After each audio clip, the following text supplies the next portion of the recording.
Welcome to the Cortisol Coach Podcast. If you're exhausted, gaining weight, losing your hair, your anxiety is through the roof, or the depression and emotional overwhelm have completely consumed your life, or maybe you're not showing up as the wife and mom you want to be. You've spent years never feeling good enough, taking care of everyone else while you quietly fell apart. And your body has been keeping score of every single bit of it. The chronic stress, hormonal shifts, perimenopause, menopause, whatever season you're in, cortisol is making all of it worse. And until you heal the root, nothing changes. But this show here is about to change that. I'm your host, Christine Marie, Holy Spirit-led biblical mindset coach, and I have helped thousands of women heal their hormones and cortisol levels. Every week, I bring you leading experts, doctors, and coaches who will help you heal your body, mind, emotions, and your spirit so that you can step into every kingdom purpose that God has planned for your life. So go grab your cup of coffee and let's jump in. Welcome to the very first co-hosted episode of the Cortisol Coach Podcast. I am so excited that you're here today. I have a very special guest. I have a healthcare provider on this show today, and hold on for it. Are you ready for this? We are going to talk about women's libido and intimacy. Just hold on for a second there. I want you to think about how you felt when you heard me say that. Because if you're anything like me, maybe you felt a little bit of discomfort, a little like a slight cringe, like, are we really going there? Maybe you got an instinct to just skip the episode. Let's just move right along. But that's why we need to have this conversation today, because that was me too. And that is exactly why this needs to happen. But let me share a statistic that stopped me cold. 1 in 5 married couples is living in a sexless marriage right now. And hold on, and 27% of women have reported not having sex in the last 12 months. Does that give you pause at all? Because it did for me. And this is not because they don't love their husbands. It's not because their marriage is broken. It is because nobody, not their doctor, not their pastor, not their best friend, ever told them what it was like when you are experiencing hormones that are out of alignment, and this is not your fault. So today, my guest is Josh Reiners. He is a physician's assistant with over 20 years of clinical experience and a background that spans some of the most complex areas of medicine. He earned his undergraduate degree in animal science and exercise science from the University of Nebraska before going on to earn his Master of Physician's Associate Studies from Eastern Virginia Medical School. Josh has worked in orthopedic, spine, and sports medicine, joint replacement surgery, and family practice. He has assisted in thousands of surgical cases over his career and continues to do so today. He has worked on the sidelines as a sports medicine provider at high schools, colleges, and the semi-professional level. For the past 4 years, he has been in family practice with a specialized focus on orthopedics and hormone therapy, which is exactly why he is here today. I told you I was going to bring you the best of the best for women's health over 40. And that's what he is. But what makes Josh truly unique is that in addition to being a clinician, he is a former Division I track athlete, a man of deep faith, a former men's ministry director, father of 4, an incredible husband to his amazing wife, Carly. He brings the kind of perspective that is rare in medicine. He is somebody who has lived in the body of an athlete, served in the church. Now he sits across from patients every single day, helping them to understand the connection between their hormones and everything else. If you are a woman who has ever felt broken, ashamed, or disconnected from your husband, and you didn't know that hormones were the root of it, this episode is for you. Josh, it is such an honor to welcome you to the Cortisol Coach Podcast. Well, I appreciate that. The pleasure is mine. I'm just happy to be a part of it. Thanks for having me on. Yeah. So, okay, let's dig in. Okay. So for me, this topic is so meaningful. Why? You and I had a conversation probably 6 months ago, and we were talking about specifically the church. I have never once ever gone to church and heard a sermon on sex in your marriage. And yet marriage is the most holy covenant that God created between man and wife. And yet also, I believe believe, a spiritual warfare tactic of the enemy to keep this topic under a lamp, hidden, never discussed. And so when I say 1 in 5 married couples live in a sexless marriage, does that surprise you? It doesn't. And I would go so far as to say that your pastoral staff is potentially in that demographic as well. And that's one of the reasons why it's a really hard topic to talk about, is because it's something they're struggling with as well. The enemy is, if not singling them out more than us even, that's a pretty common area. There's so much stress with being pastoral staff and all of that, taking on the emotional burden, the spiritual burden, the physical burden of that. Often intimacy in pastoral staff is probably even higher than 1 in 5, to be honest. That's in my opinion, that's the only sermon I've ever heard from a pastor on a topic that had anything to do with sex was a pastor I knew well, and he had an awesome sex life in his marriage and had for 25, 30 years. So not to be disrespectful, but I would imagine, unfortunately, they are probably falling into that same category. Wow. I had a conversation with somebody earlier today, and she was talking about how this is actually something she struggles with in her marriage as well, but she doesn't talk about it. And I feel like there is this huge covering of shame that if you are married to somebody you deeply love, there's nothing wrong with your marriage, yet there's no sex happening. Right. Talk to me about what is actually happening hormonally in a woman's body after 40 that may be impacting libido. It's super multifactorial. But if we just strictly talk about the hormones, so obviously hormones peak, this is estrogen, progesterone, and testosterone in a woman, peak at the age of 24. Not surprisingly, and I'm sure that resonates with kind of how either some folks are feeling or how they used to feel. Little known fact, a woman has 5 times more testosterone than she has estrogen.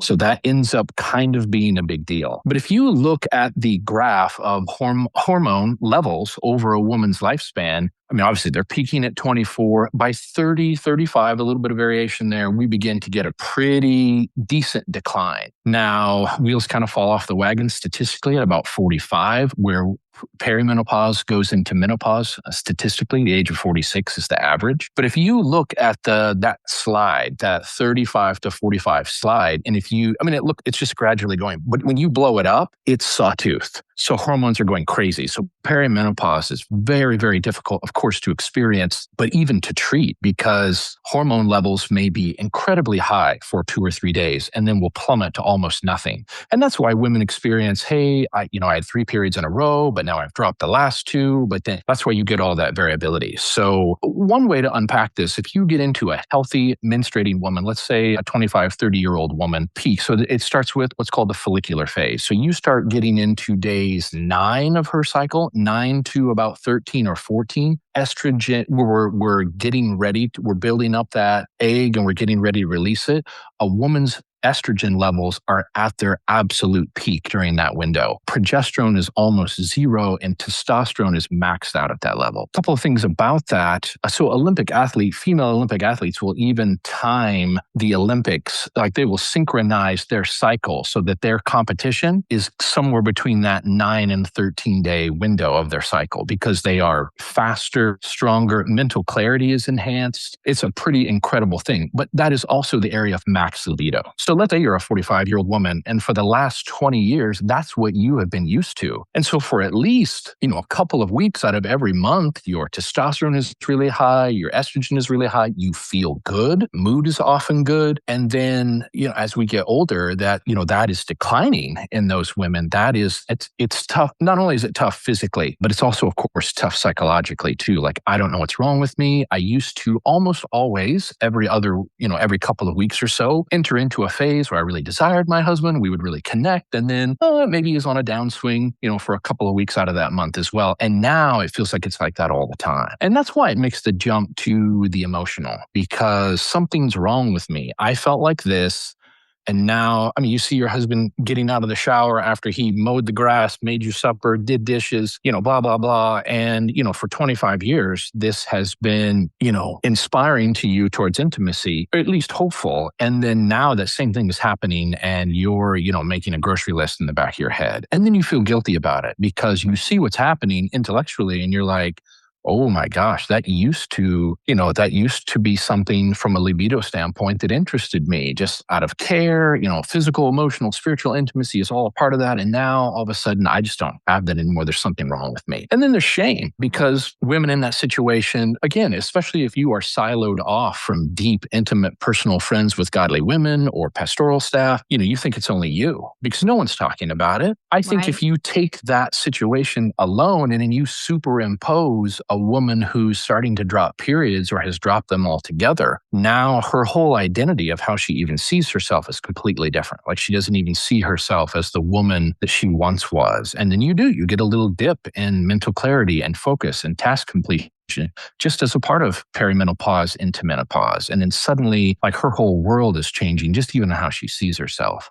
It can be a really downward spiral that's hard. Wow. Like there are so many pieces to it. And then when you add in, tell me about how does somebody who's struggling with high cortisol, which I feel like, especially the world we're living in right now, chronic stress is at an all-time high for not only men, but especially for women who are trying to do it all, be all, and still in their 40s, try and be the person they were in their 20s or 30s. So how is cortisol fitting into this picture for libido specifically? Yeah, it's super complex. One of the best ways to kind of unpack that is understanding normal cortisol. Cortisol is not by itself bad. In fact, there are features of cortisol that are really good. Cortisol is what wakes us up in the morning. So let's say you're an hour to 45 minutes before you wake up, you kind of come out of that deep, deep sleep and you're like, oh, it's not time to get up, but I'm kind of starting to wake up a little bit. That's cortisol. That's cortisol that's doing that. It's just getting you fired up for the morning. Kind of, this is what we're going to do. We're going to get our groove on and we're going to hit the ground running kind of thing. Right. The same thing, then it will kind of de-escalate and that will get you through your morning typically. And then by late morning to early afternoon, cortisol levels normally begin to decline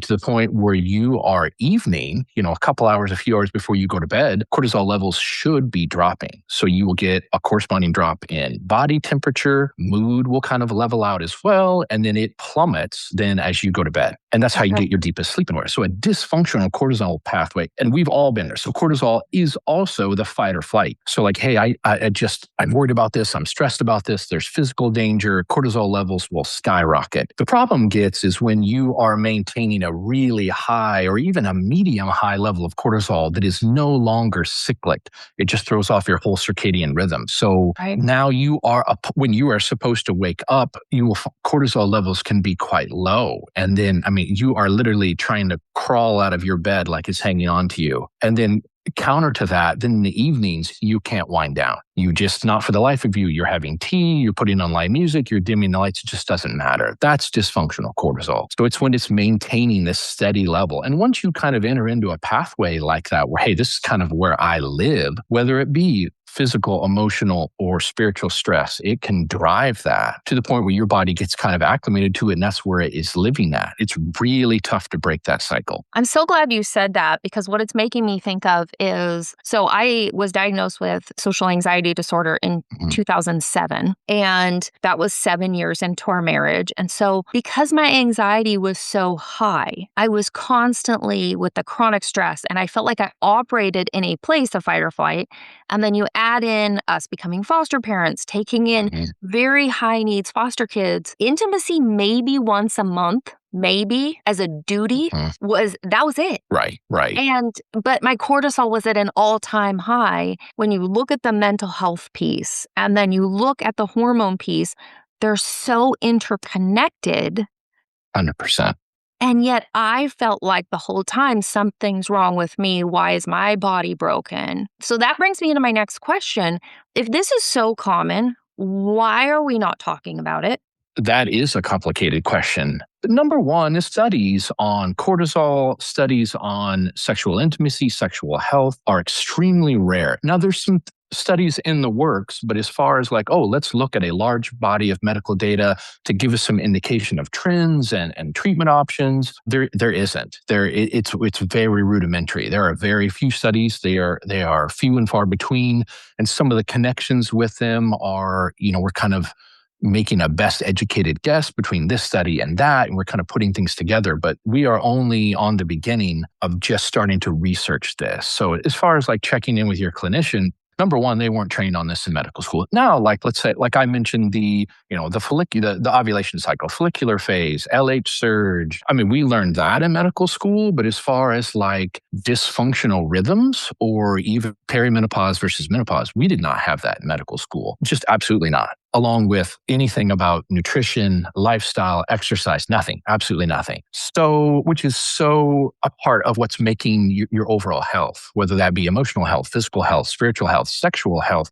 can be tied, of course, like we just talked about, to lifestyle, stress, nutrition. Vaginal lubrication can be completely tied to a medication, or you're actually dehydrated chronically, or you're taking a medication that can kind of alter that. Like there's a whole bunch of factors that most clinicians, unless they've done some research on their own time after their training, we're just not presented that information. And we're already being overloaded with information. If this is not a personal endeavor to be master some of this, it's not the norm for sure. Well, and I love everything that you're sharing. And I just really, truly hope that the women who are listening to this podcast episode, and first of all, if you are a woman and you are listening to this episode, share this with your husband. Share it with a friend, because this is a topic that is so covered in shame that people are not talking about. Let's give our listener a roadmap. So let's say she's sitting in her car, she's listening to this episode, and she's like, maybe I should make an appointment with my doctor. What should she say? Like, what does she say to her doctor? Yep, absolutely.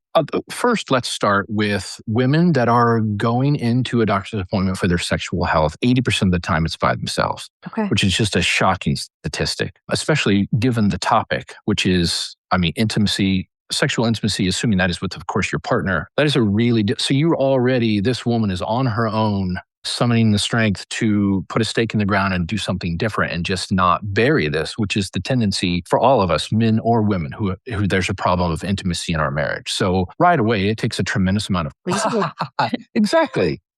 Okay. Do you remember what you were saying? Or you can just... like you're going into your doctor's appointment to discuss sexual health. Absolutely. Yeah. Okay. I think one of the other best things you can do is, if you can't get your husband on board to come in with you, which I strongly recommend just from an overall health of your marriage, whether that be physically, emotionally, or spiritually. The other thing is take notes on your own behavior and what you've got going on. If you can go into your provider with, I am feeling like this is when it happens, maybe even relative to your cycle, these are what those symptoms look like. And I've tried this, it didn't really work. I tried this, maybe it was a little bit better. I tried hydration, I tried light to moderate exercise. What have you tried to this point and what kind of results have you gotten from that? I'd say, honestly, the patients that I see the most is I'm coming in and I just have a ton of fatigue that's super consistent throughout the day, somewhat irrespective of what we even did that day. And so we're talking thyroid and whatever, but then we get into how is sleep? Well, it's usually horrible. And we get into nutrition and lifestyle, like how is intimacy? And there's usually a hard stop, because that's not really why they came in. They came in for their fatigue. And I'm like, oh, okay. So, I'm sensing that maybe we have a little speed bump here. Like, let's kind of unpack that a little bit. Is there, and then it's very, specific to that individual. But oftentimes what we're finding is, hey, I haven't just been extra fatigued here these last few months. I've had problems with my sleep for 6 months. We've had problems with intimacy for 18 months. And it has now snowballed into some physiologic manifestations that are actually why she presented to me as a provider. But then as you walk that back, it just ends up being a lot more convoluted in sexual health. There was a big study, Peter Attia did this within his practice across thousands of patients. And it said, hey, if you could make a list of 10 actionable items that you want to maintain into your last decade of life, what would they be? 66% of all people responded, of those 10, they want sexual intimacy to be present. So it's super important, irrespective to your overall health, to how you see yourself, to your intimacy with your partner, irrespective of your age. So I think a lot of women are going to the doctor at, late 30s, early 40s to mid to late 40s, and they have grieved this just as a natural part of what's healthy. And that is not true. One of the issues going to your provider with the Women's Health Initiative, where all, MHT, HRT was black labeled, like black boxed, like... Right. And, completely inappropriately, the last 25 years, you've been coming into your provider and like, hey, yes, we took your FSH, we took your LH, we did your free and total testosterone, we did cortisol, all of that. But in reality, there's really not a whole lot safely that we are even able to offer for you. So it ended up progressing to we just don't even ask the question across most providers. It's only been repealed here in the last several months, that black box warning. So all of a sudden, clinicians are looking into like, hey, maybe I do need to equip myself with some more knowledge base here now that we have some options. So this is a really, really great time for you to go in and check in about this. Like I said, if you can kind of come in with a log of what's been happening and how, I would take into account, depending, of course, on your relationship with your provider, where are the pinch points with intimacy? One of the things, a piece of data that's super interesting, and this is women ages 30 to 60, if foreplay lasted more than 21 minutes, percentage of orgasm is at 90%. And that's purely physiologic. So it's just taking longer and an older woman to get things to progress in the way. And we're talking blood flow as we get a little bit older. Blood flow to all of these is not as stout as it was when we were in our 20s and 30s. So there's a few, there's a few workarounds that are available to make intercourse and sexual activity a little bit more enjoyable. Well, and one thing that you had brought up that you and I had talked about was, so the big things when you are getting older, over 40, is your protein, your sleep. We talked about sleep. Can you share the statistics? Because you're talking about sleep. People are fatigued. Right. People have chronic stress. Your entire body's regeneration. 100%. In the medical term is restorative sleep, where you're needing those deep cycles of sleep that happen intermittently throughout the night that's where your muscle recovery is. And that's where your brain, mental and emotional reset comes from. People that are, so a higher cortisol level, those patients are processing things during the night, checklists, if you will, grocery list, checklists, what do I got to do to get through my life list, in stages where they should be in deep restorative sleep, and they're not. And you start stacking those. There's some data that if you're getting less than 8 hours of good high quality sleep per night, you start extrapolating that over years. Those people live somewhere between 4 and 6 years less long. And then you start getting into like one is 150 and the other was like over 250% increase of heart attack and stroke if you're getting less than 8 hours of sleep. So sleep is a really big deal, not just for longevity, but for overall health, let alone the emotional benefits of that as well. Right. So can you talk to me about intimacy and sleep? There's a really interesting study where they found, so the baseline, of course, is a woman going to sleep just her regular normal routine. Sleeping slightly better than that is a woman who induces an orgasm on her own. Sleeping slightly better than that is a woman who had intercourse with her partner. Sleeping better than that is a woman who had intercourse with her partner and had an orgasm. So there's just a couple of different studies on sleep where the ultimate endpoint, especially if you look at that data, the two different studies, if you look at it through a spiritual lens, so that woman is having better sleep after intimacy with her partner, even better than when she had an orgasm by herself. Because obviously and that's not physical at that point, right? There's an emotional connection there if you read between the data. I think if you look at those two bookends on how that works, intimacy with your partner is great physically, emotionally, and spiritually. Now, physiologically, you will just the oxytocin release, dopamine release will lower your body temperature, and sleep latency, how long it takes you to fall asleep, shortens dramatically. So basically, after intimacy, body temp drops, hormones, kind of the fun pleasure hormones are up, and then you fall into the deepest, most restorative sleep that you can have, that a woman can have. Yes. So when we go back to the statistic that 27% of women have not had sex in 12 months, and we wonder, why are we even more stressed out and overwhelmed? But I just feel like truly that's where I say, I believe this is just another way that the enemy is using spiritual warfare to take out marriages, families, and also the identity and like the plan that God has for women to accomplish during their life. So let me ask you this, because I feel like this is so important. If a woman goes to her doctor and her doctor dismisses her or tells her this is just part of aging, or I don't know, let's take a wait and see approach, what would you tell them? Great question. I would say you are in the large majority of women, again, that we just talked about, who are courageous enough to even bring this up with their provider, male or female, I'd say a very large majority of those individuals are probably going to be essentially shot down. Like, hey, we'll do some labs. Labs will probably be relatively normal, depending on where they are, perimenopause or menopause. Let's say thyroid is fine. I'm sorry, we did all we can. Everything's fine. It's you. It's psychosocial. It's whatever you need to go see a therapist and whatever. In reality, I'm especially perimenopausal. I mean, depending on where you're at in your cycle, FSH and LH, all of that can be extremely high, but then, 72 hours from now, it's going to be extremely low. So you're feeling all the symptoms, but the one-off visit you had with your provider didn't show anything. So there's a whole bunch of, because this is such a new hot topic, there are a whole bunch of resources. There are a bunch of vocal people, not all of them believers, for sure, but there's a lot of new discussions out there, whether it be podcast, book, or just information. Unfortunately, not a lot of that yet has trickled into the church, of course, let alone your general provider's office.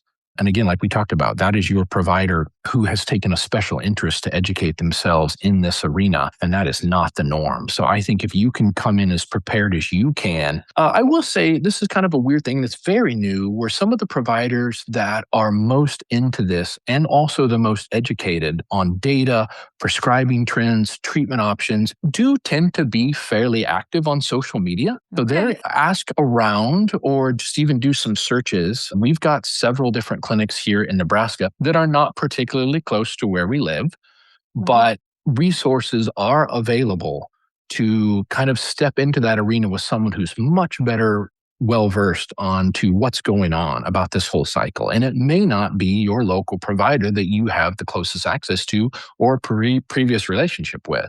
You may have to do a one-off now and again and check in about this. Even your OB-GYN, when it comes to sexual health, like the whole gamut of perimenopause and menopause, isn't always as well versed in this as well. I love that. So speak up for yourself. And if you are not getting your needs met with your doctor, reach out to somebody else. Find a resource of somebody who's going to help you. Now, let me ask you this follow-up, because you did mention the church. Why do you believe that this silence around sex and intimacy, why do you think it's so damaging to marriages? I think my honest opinion probably starts on the top, that this is very obviously opposed. We're being opposed by the enemy. If the marriage is a representation of Christ in the church, and then within marriage, physical intimacy, sexual intimacy is probably the most involving of emotional, physical, and spiritual unity that you can do with your spouse. I think if we can attack that, then if you're the enemy, if we can do that, then we really have some traction here about separating it. So first we begin separating intimacy as a timeout. Let's just see how to unpack this just practically. If a woman is having what's called dyspareunia or painful intercourse, it's super frustrating. We've been intimate for a long time. That wasn't previously happening, and now it is. A loving, empathic husband is just going to be like, oh, shoot, not going to, if we push the envelope, it makes it worse, and pain begets pain. Or we just withdraw, and then the husband is telling himself that, it's no big deal. I don't want her to be uncomfortable, so we're just going to avoid the whole subject. And then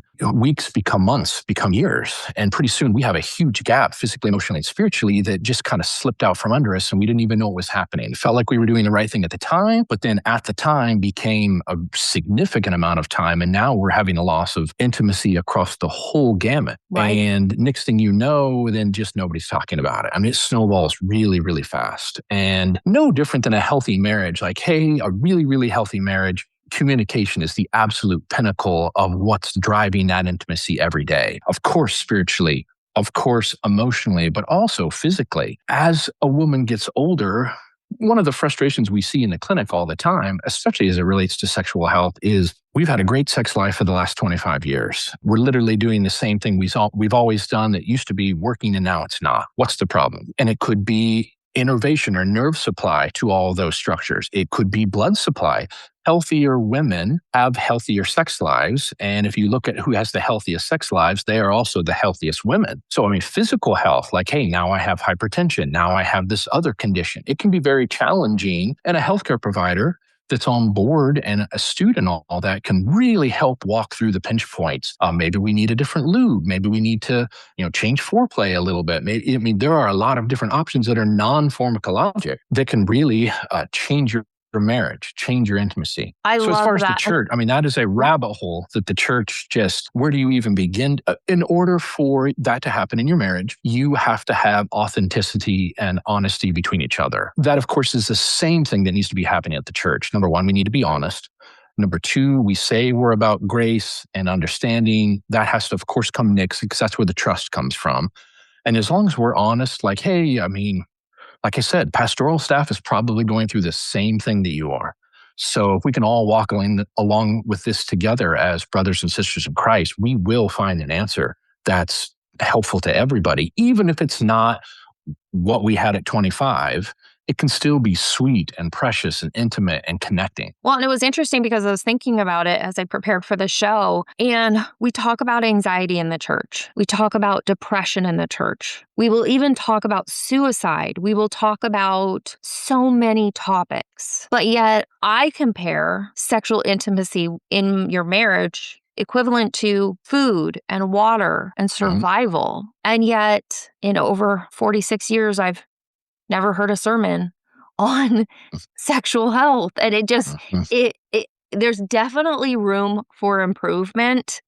And it's so refreshing to have this conversation with you today and to hear a roadmap on potentially how you can go talk to your doctor.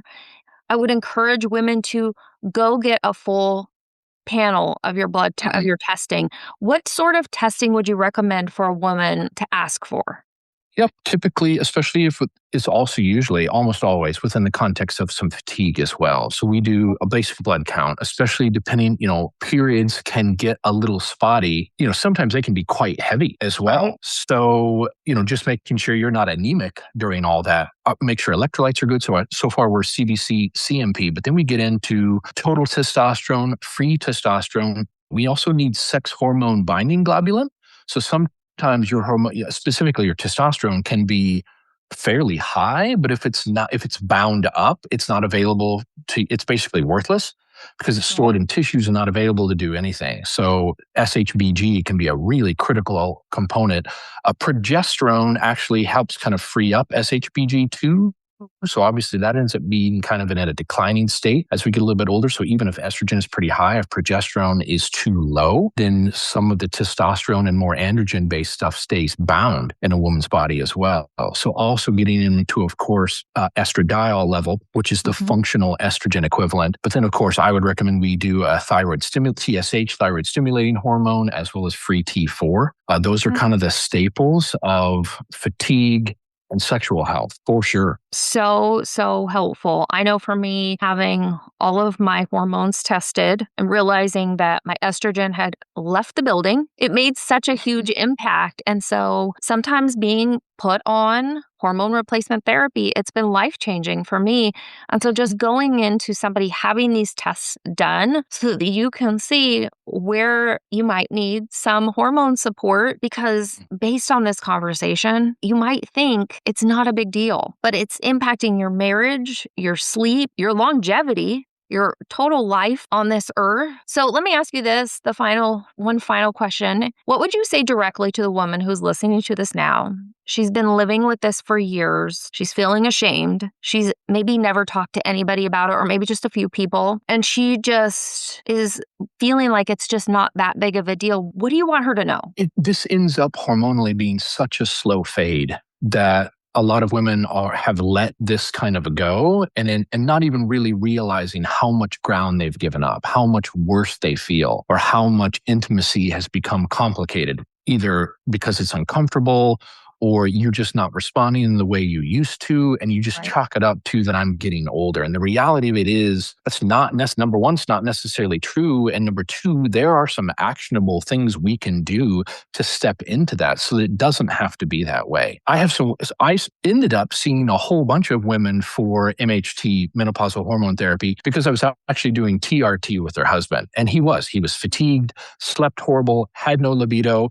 We corrected that. And he is an absolutely different person like he used to be. And then their wife comes in like, okay, I saw what can happen with him and now I'm in. Like we need to do the same workup in me, and what can we do so that I can walk back all this fatigue and depression and frustration and physical symptoms. and just didn't even realize that was possible until you kind of see it in someone else. 100%. It was funny because I'm on day 9 of estrogen, and my husband has been on testosterone for years. And he said, I'm so happy you get to feel how I've felt. And I just didn't know there was an issue. 100%. I thought it was all in my mind. It was all my mental health. I've just got to work on all these things. But when you have a hormone like estrogen or whatnot that needs some assistance, it's life change. I've never felt better in my whole life. My mental clarity, it's impacted everything. My sleep is better. My energy is better. I am certain there are going to be so many people who are going to want to connect with you, hear more. So how can people connect with you? I'm on Instagram and TikTok as the Cowboy Doctor, and I am on Facebook just as Joshua Reiners. Okay, perfect. And I will put your links in our show notes. So if you are wanting to connect with Josh, check the show notes. This has been such a good conversation. And my hope and my prayer is that if you are listening to this and you have been struggling, living in a place of shame or thinking something's wrong with you, it's time to go talk to your doctor and have a conversation so that you can fully step into everything that God has created you to be. So until next time, I will see you all later. Friend, I am so thankful that you were here today. I pray this episode blessed you big time. And if it did, would you do me a favor and leave me a review on Apple Podcasts? It helps more women just like you find the show, and it may be the very reason that somebody else gets the answers that they need. I would also love to connect with you personally on Instagram. You can find me by searching Cortisol_Coach. That's where I show up every single day. And send me a DM. I would love to connect with you. I'll see you next time.